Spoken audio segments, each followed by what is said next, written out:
we should have done this and we could have done this and one more inch and one more hand. That's what drives you crazy. Houston ducks under. Got it! With 8/10 left. I remember the feeling. I remember the locker room. I just remembered an emptiness, and it stays down in my gut. With a new season comes new hope. But 1 year later, Pat Riley's Miami Heat find themselves in all too familiar territory. For the 4th straight season, they face their bitter rivals, the New York Knicks, in a deciding game.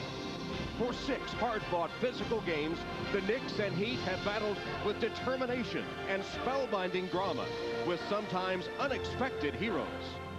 Carter driving inside for the lead. Down it goes!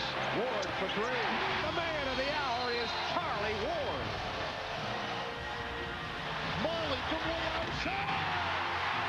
Ewing is open. Slammed in by Patrick Ewing. The NBA's most intense rivalry should end no other way. The ultimate Game 7.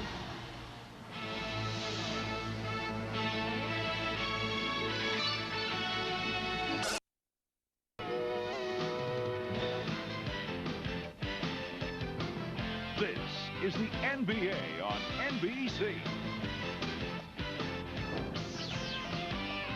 The 2000 playoffs.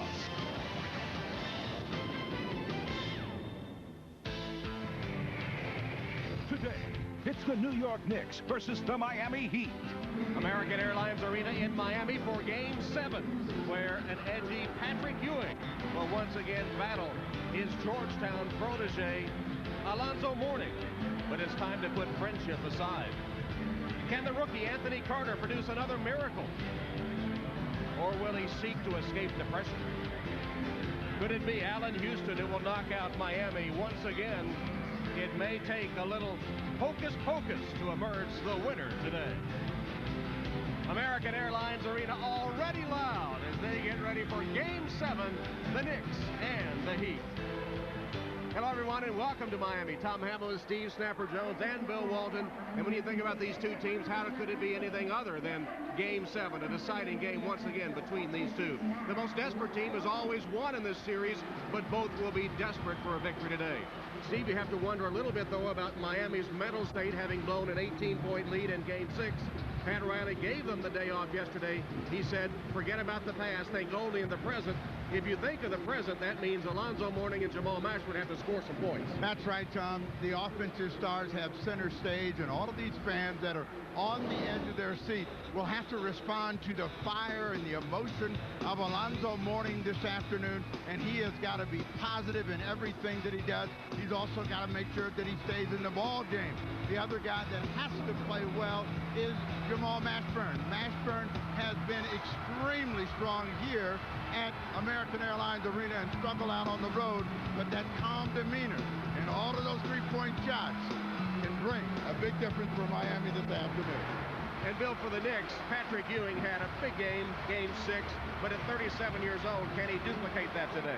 Tom, there better be a lot more in that tank for Patrick Ewing, because in championship moments like today, the games are decided by the best players. And when everything looked so bleak in Game 6, it was Patrick Ewing who stood up and said, this will not stand, summoning every last ounce from the worn-out body. All those hard miles for Patrick Ewing on the glass, doing everything needed. How much, though, will he have left today? Latrell Sprewell and Allen Houston, though, the two guys who provide separation for New York.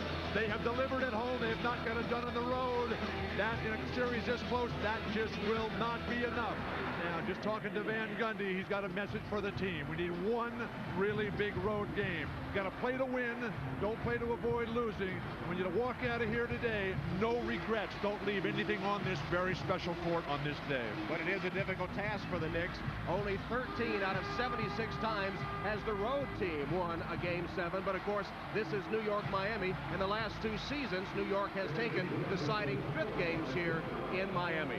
We're getting ready for Game 7. The New York Knicks and the Miami Heat back with the starting lineups in just a moment.